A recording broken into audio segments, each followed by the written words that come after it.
5 games into IPL 2023, Delhi Capitals are in full-blown crisis mode. They've lost every game that they've played in and need to start winning pretty soon if they're going to have any chance of turning this season around. To discuss the Capitals crisis, we've got Tom Moody in the studio, who over the course of an extensive coaching career, both in the IPL and elsewhere, might not have experienced exactly the sort of start that Delhi have had this year, but I'm sure, Tom, that you can empathise with what Ricky Ponting and their management are going through at this point in the season. Certainly can. Look, I've faced situations where you've been certainly have your backs up against the wall, and it's a challenging time for everyone because pressure comes from all angles. So you get external pressure. There's a lot of noise coming from the media. There's a lot of noise coming from your fans. And then you've got your internal pressure where you've got management from ownership right through to senior management, right down, bearing into that dressing room. So it is a very tough situation for Ricky Ponting or any team that's in that position to deal with, because you're constantly trying to keep the ceiling up in that dressing room to protect the players, to enable them to go out there and do what they do best, and that is perform. And as you say, there's obviously going to be a lot of noise around that environment. What conversations would you, as a coach or as a director of cricket, another role you've performed in various leagues, what conversations would you be looking to have between the defeat to RCB in Bengaluru on Saturday and then their home game against KKR on Thursday night? Because that's quite a long time that you could be dwelling on what has been a pretty grim start to the season. Which is what they probably need, to be honest with you, just to get through a few issues. And the most important thing is communication. So really the communication right up the food chain is important, that you are very clear communicating to your owners, to your senior management around what you're thinking, what your strategy is. Then your communication to your various line coaches. And what I mean by that, being your batting coach, your bowling coach, your fielding coach, you've obviously got pace bowling coach and a spin bowling coach, so it all separates right down to the detail of every discipline. And you'd have chats with them individually around how they're seeing their particular area. And then if you have a senior player group, you'd sit down with the captain with that senior player group, select group, which are normally between 4 and 6 players, and you'd get feedback from them, get their thoughts. So you're getting your foot soldiers, so to speak, having some input to where they see things going wrong and how they see things can be turned around.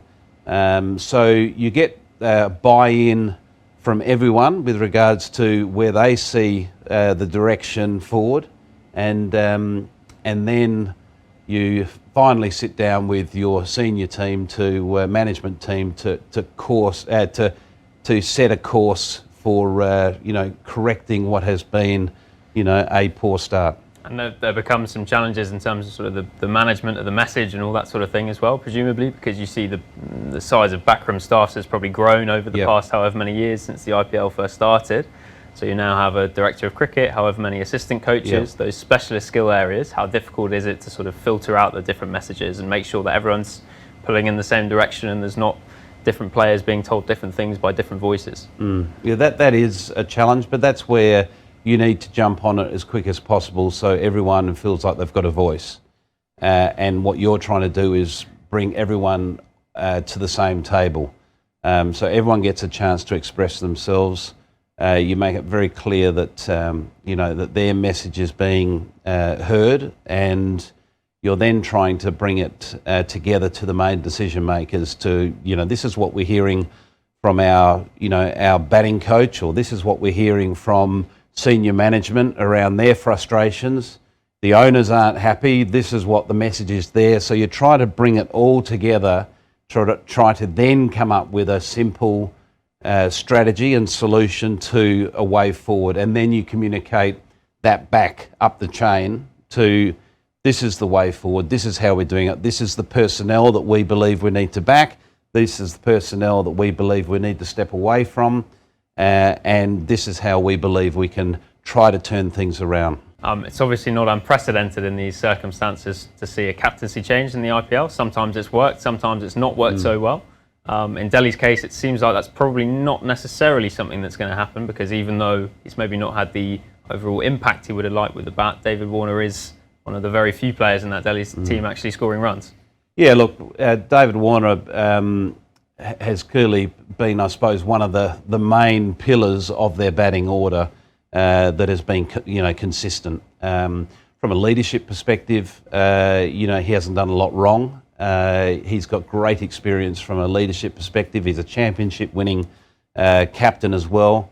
I don't think that is their answer, but you're right. In other circumstances, at other franchises within the IPL and outside the IPL, at times they feel that the leadership does need to change to see a complete change of fortunes for the franchise. So you'd be in that situation as a coach of a struggling team in this instance. You'd be saying that you want the captain on board and make sure that you're communicating well with him, and then also, I suppose, with an overseas captain, one of the challenges is making sure that things progress across the language barrier and making sure that all the Indian players in the squad, the domestic players in the squad, can follow the same message that's being filtered down.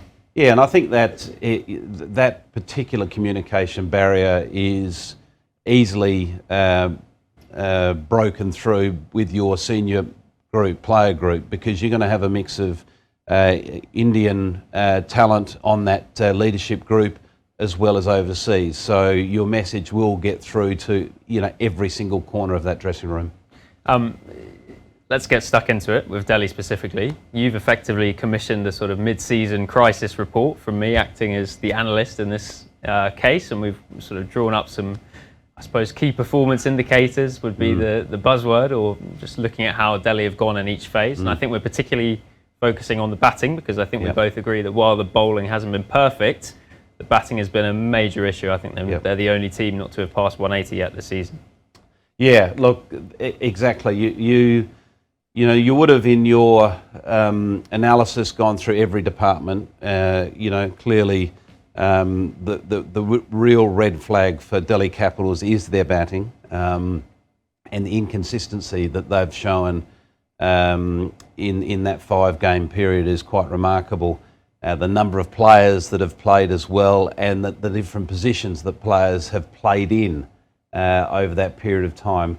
And just looking purely just at some simple numbers around the power play, in comparison with other teams in the league, that's quite damning. Those numbers at the top of the order, in the middle phase, and also at the death phase, they are virtually coming last in every one of those phases, which is a serious concern. And you've also sort of asked me to dig deeper into those numbers and say what are the specific areas. We've had a look at things like boundary percentage, dot ball percentage, and it feels like the issue has been the starts in the power play, because we look at the partnerships, for example, that Delhi have put up this season. We can look at the partnerships for the first 3 wickets in particular are right down the bottom rank compared to the league. So they're losing early wickets, and all of those issues that come in the middle and death overs seem to be because, as much as anything, they're constantly trying to rebuild and make up for what they've failed to do early on. Yeah, well, everything's been compounded at the beginning. So what's happening is they're not crossing the first hurdle, so to speak. So where everyone else in the league are dominating power play overs and having, I suppose, the best time that they've ever had in the history of IPL during those power play overs as a batting unit, Delhi Capitals having the polar opposite. They're having the hardest time that they've probably ever had during the power play. So, the key things you look at with regards to batting, particularly in that early phase, is your strike rate and your partnerships that you're having in that power play. There is that old stat that still runs around that you lose more than 3 or more wickets in the power play overs, you're only going to win 20%, I think, or less than 20% of the matches. So whether that is still statistically sound, I'm sure it is. That's exactly what Delhi Capitals are facing. Is the fact is that they're losing wickets, but not only they're doing that, they're getting suffocated with runs in that critical phase. You mentioned the chopping and changing, and we'll get up actually the playing 11 from their last game against RCB at the weekend.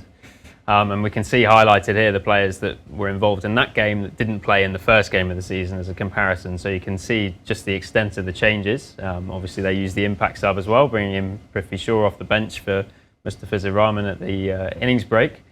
But even within that, we've seen Mitchell Marsh go home for a couple of games, then come back, and we've seen people used in different roles. At this stage of the season, are you thinking of picking a team that not only is going to play in the next game, but also thinking how can we support a team that's we're going to give them the backing and the consistency of selection to say you guys are going to play maybe 3 or 4 games in a row to try and stop people worrying about their places and playing for their places? Because presumably at this point in the season that can creep into it a bit. It certainly can. The Marsh exit was not a controllable. That was an uncontrollable, and they knew that was happening, well in advance. So that aside, the lack of role clarity and the consistency of role clarity is a real issue in your first 3 to 5 games of any campaign. And sometimes your hand's forced a little bit with that because of injury, not so much because of form, because ideally you'd like to give someone an extended run of an opportunity, particularly early in a tournament, to show faith in that player and also show consistency with selection. There's going to be times where there's a slight adjustment with the left-right hander, changing positions from number 3 to number 4 because you want to keep the left-right hand combination happening, or from 4 and 5. So you're going to have those subtle changes, but it seems like there's been more than that happening at Delhi, where there's been more wholesale changes around that top 6 or 7, and no one's really had the same seat on the bus, so to speak, which is really important. And one of the only areas so far that we've actually seen consistency of selection from Delhi has been in that opening partnership. Yeah. And we all know how big that can be in making a team have a great season. But are we sort of heading towards that point where we need to ask difficult questions about PRITHVI Shaw? Because Shaw is someone who has played international cricket, succeeded at IPL level in particular over the years. But you asked me in compiling this mid-season report to look at his dismissals. It's not necessarily that obvious a pattern to them. I think those first 3 games, maybe you could argue was rush for pace, but the last 2, slightly freak, top edging a sweep, and then run out slightly lazily, I think, in the last game against RCB.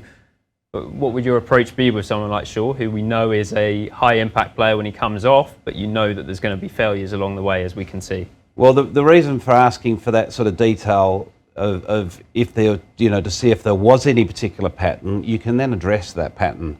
But there is clearly no pattern of how he is getting out. And PRITHVI Shaw is a unique case in that he's an extraordinary talent.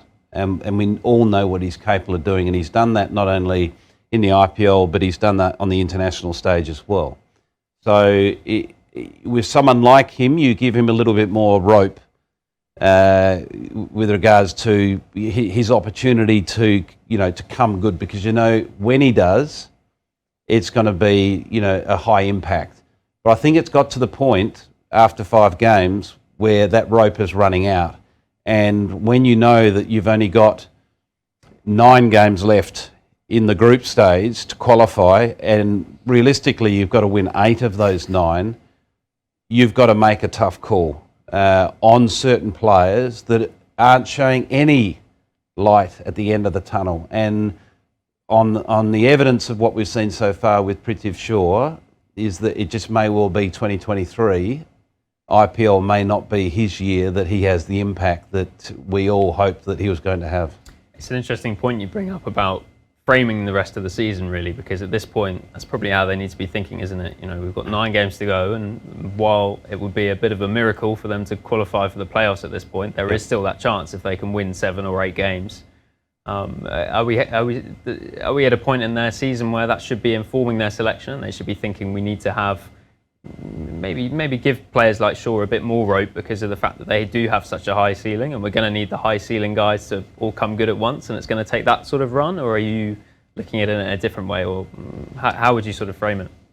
Well, I think it's risk and reward, isn't it? And it's got to a point, I think, where some tough decisions need to be made in their structure of their team to turn the ship completely around to go the direction they need it to be going, and start their winning momentum. And we all know it's certainly not impossible for them to win 7 or 8 out of the 9 games that they've got remaining. If they do that with a healthy net run rate, they may well or could well fall in that top 4. And that's the way they need to be thinking.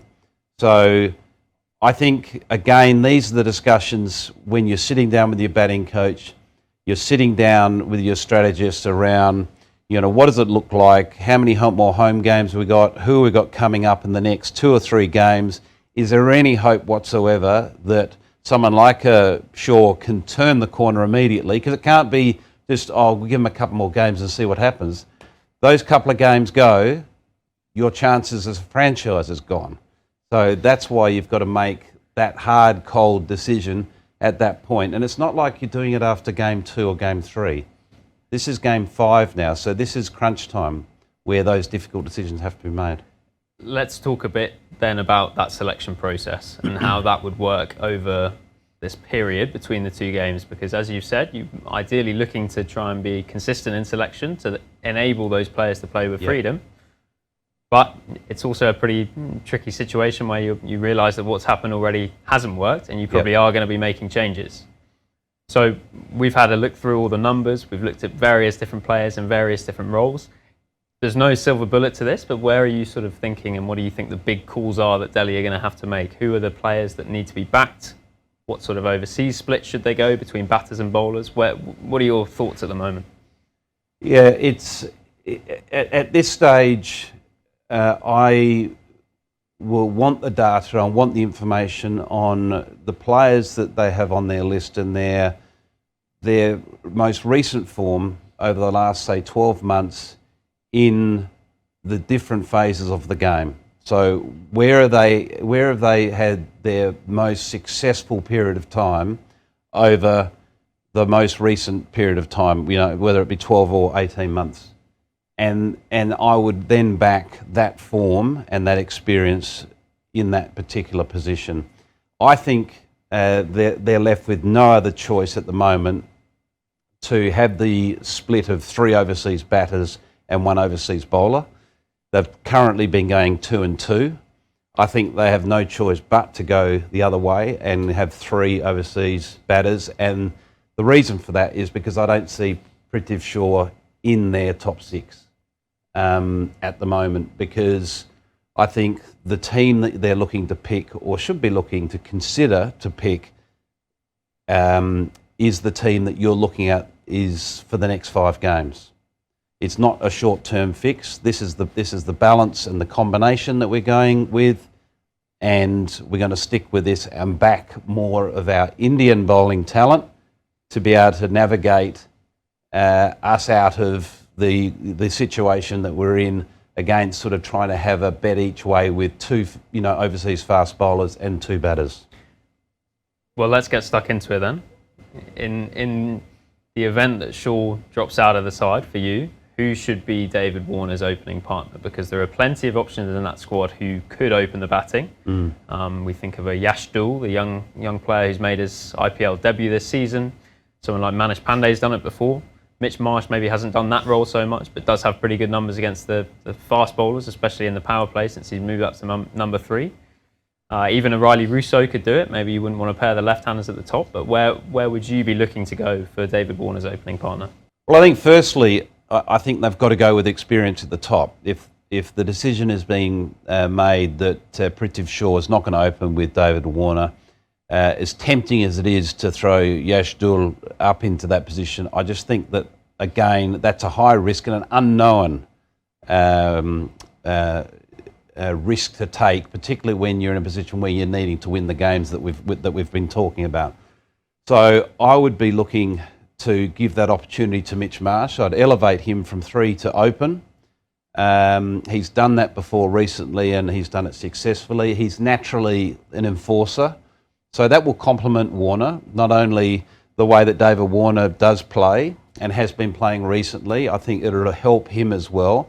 You've got a left-right combination. You've got a 6'4" and a 5'8", batter, which is difficult to bowl to because of the lengths and what have you. The bowlers have to try to show some sort of consistency again. So that would be my lock at the top.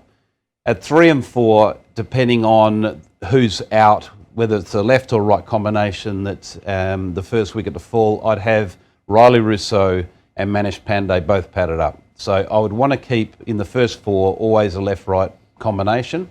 So if Marsh gets out, Pandey goes in and vice versa with Riley Rousseau. So that would be my lock for the top 4. Manish Pandey's just come off a good half century, but he's also a very, very experienced IPL player. So again, giving him that security around the consistency of a role and a position in the side for an extended period is a positive thing. And the same with Riley Rousseau, because he's yet to really own IPL cricket as a batter. We all know what he's capable of doing. He's done it for South Africa. He's done it in other leagues around the world where he's dominated. You only have to look at Riley Rousseau's numbers and they're off the charts, particularly in that position that we're referring to. So I would embrace that and have confidence in him and let him know that that's his position to own. That's the top 4 sorted. Where are you looking to bat Axar Patel? Because he's been generally used at number 7, even number 8 this season. Yep. And it feels like, given what we've seen from Delhi, he's one of their probably 2 form batters, and even one of those in David Warner isn't in the best form. Yep. There must be a feeling that he might be slightly wasted down that order, even if he is best used generally at the death and hitting pace. Are we at the stage in the season where you have to back him to move up and face as many balls as possible? Maybe number 5? Yeah, without a doubt, I'd have him at 5. He's outside of IPL, leading into this. Really, one of his strongest suits to his game as an all-rounder has been his batting. It's really shone over the last 12 months. So I'd embrace that, and again have real clear communication to him that this is his position to nail down. So that number 5 is his, because I think he can have a very good impact there. And it's always nice to have again a left-hander in that middle phase as well, because generally a lot of spins being played, and left-handers do tend to have a good opportunity against the wrist spinners with the ball turning in, or the left arm orthodox spinners. Tend to be more of those type of bowlers in the opposition teams than the traditional off spinner that turns the ball away from the left-hander. And then the rest of the batting lineup. So we've got potentially a Yash Dul slotting in as maybe a lower middle order player, and then Abhishek Parel keeps wicket for you. Yes, absolutely. They've both been very impressive. So I sort of see them at 6 and 7. Holding down that role. That they've shown enough upside and potential, and you'd hope that top 6 would have done all the heavy lifting anyway, and what they're doing is just putting the icing on the cake when it comes to the batting side of things. To maybe talk about selection a little bit more general terms in terms of the IPL.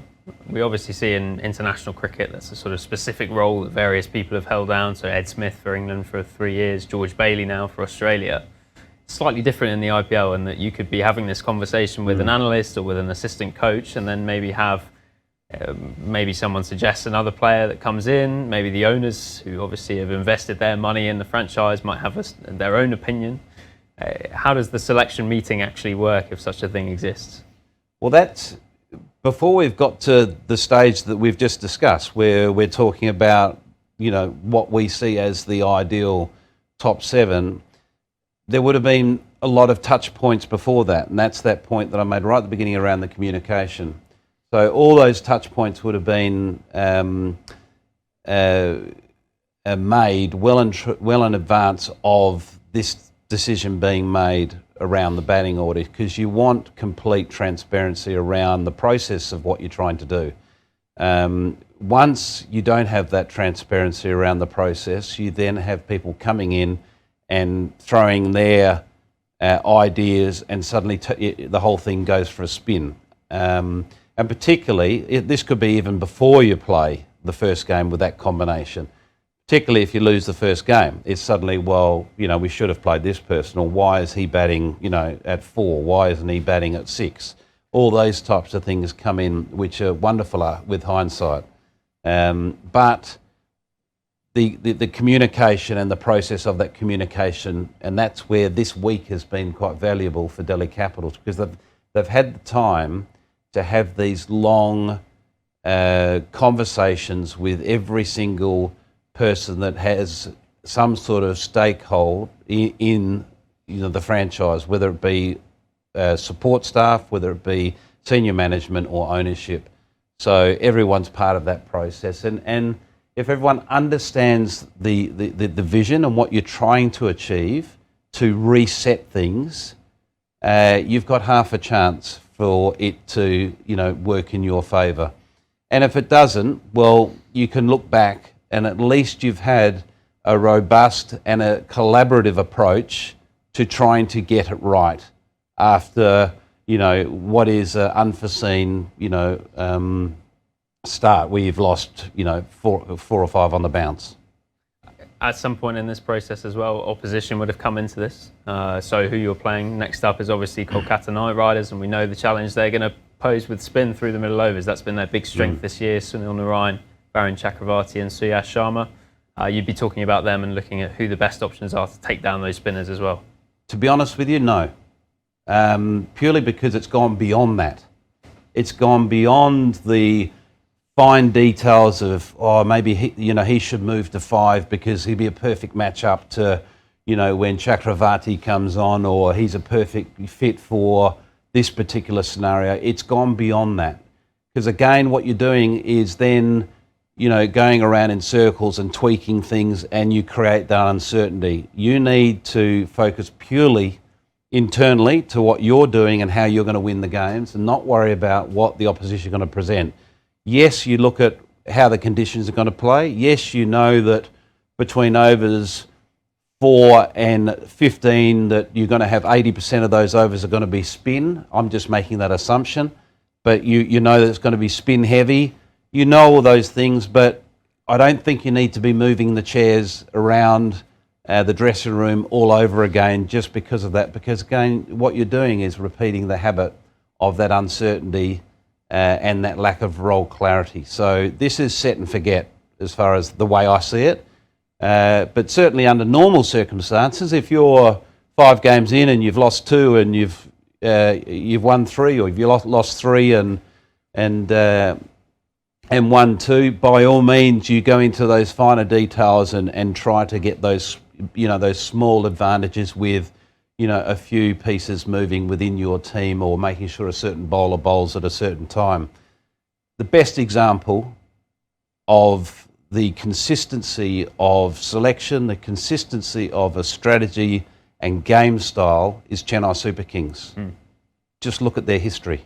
Yeah, clearly Chennai, one of the teams who have had consistency in that management group for a number of years with MS Dhoni and Stephen Fleming, and I suppose maybe shows the value of that consistency in voices that you've spoken about so far. Yeah, look, 2 great leaders on and off the field. And I think it's important to express that, what we're trying to do is just throw ourselves in a virtual type of situation into the difficult position that Delhi Capitals and other sporting teams face when they face adversity. And again, just by dissecting it and the time that we've spent dissecting it just shows you how difficult a challenge it is. But what you can be assured of is that Delhi have got a strong leadership group with Ponting and Ganguly. They've got experience in Watson as a batting coach. So they've got the personnel. It's a case of making sure that they get all those pieces in line to hopefully turning their fortunes around. Well, Tom, it's been fascinating hearing from what may or may not have been happening in the meeting rooms of various hotels in Delhi and across India over the past few days. We'll see on Thursday night whether or not Delhi can turn their season around. They play Kolkata Knight Riders in what is a must-win game for them.